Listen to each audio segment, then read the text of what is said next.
ജന്മം കൊണ്ട് സൗന്ദര്യം നേടാത്തത് നമ്മുടെ തെറ്റല്ല. എന്നാൽ സ്വഭാവം കൊണ്ടും വ്യക്തിത്വം കൊണ്ടും സൗന്ദര്യം നേടാത്തത് നമ്മുടെ മാത്രം തെറ്റാണ്. സ്വന്തം വേദന അറിയുന്നുണ്ടെങ്കിൽ നിനക്ക് ജീവനുണ്ട് എന്നർത്ഥം. എന്നാൽ മറ്റുള്ളവരുടെ വേദന അറിയാൻ നിനക്ക് കഴിയുന്നുണ്ടെങ്കിൽ നീ ഒരു മനുഷ്യനാണ് എന്നർത്ഥം.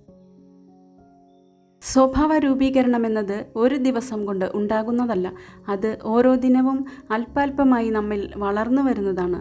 സുദീർഘവും ക്ഷമാപൂർവവുമായ പരിശ്രമം കൊണ്ട് മാത്രമേ നല്ല സ്വഭാവം വളർത്തിയെടുക്കാൻ നമുക്ക് സാധിക്കുകയുള്ളൂ. വാക്കുകളിൽ ലാളിത്യവും പ്രവൃത്തിയിൽ നന്മയും പുഞ്ചിരിയിൽ സ്നേഹത്തിൻ്റെ സൗന്ദര്യവും ഉള്ളവരായിരിക്കുക. പ്രശസ്തിയേക്കാൾ കൂടുതൽ സ്വഭാവത്തിൽ ശ്രദ്ധാലുവായിരിക്കുക. യഥാർത്ഥത്തിൽ നിങ്ങൾ എന്ന് പറയുന്നത് നിങ്ങളുടെ സ്വഭാവമാണ്. പ്രശസ്തി മറ്റുള്ളവർ നിങ്ങളെക്കുറിച്ച് കരുതുന്നത് മാത്രമാണ്.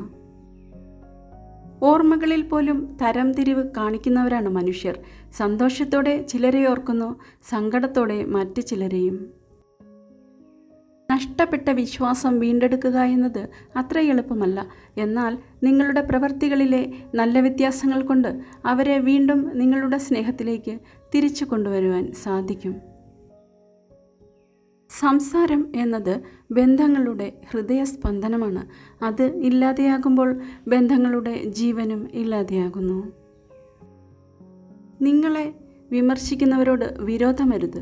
കുറ്റപ്പെടുത്തുന്നവരോട് മറുത്തൊന്നും പറയരുത്.